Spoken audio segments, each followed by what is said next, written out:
badan kita sehat, jiwa lan rohipun. Supados saged gesang sehat, kita kedah nglampahi sawetara pangkulinan ingkang sae.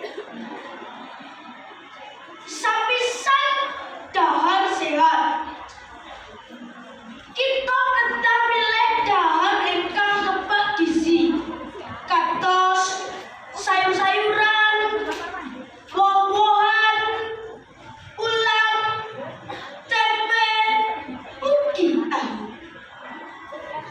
Kita kedah nyegah dahar kathah sanget, ugi boten dahar kathah sanget, sarem, gendhes, ugi lemah. Kaping kalihipun daging kasihan badan. Saben dinten kita kedah siram kaping kalih, nyikat poco kaping kalih ugi, wicik sadaringipun dahar. Menawi badan kita resik, kita boten gampil sakit. Kaping tiganipun olahraga kanthi teratur.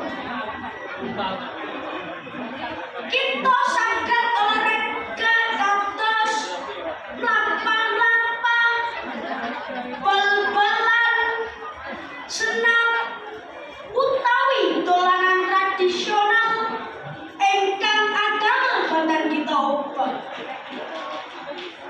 Supados badan kita sehat, kuat, ugi manah kita langkung semangat. Pungkasan tilem cekap, lare-lare kedah tilem 6 ngantos 8 jam saben dalu. Supados enjingipun seger lan saged sinau kanthi becik. Menawi tilem cekap, badan ugi pikiran kita bisa saged ngaso kanthi cekap.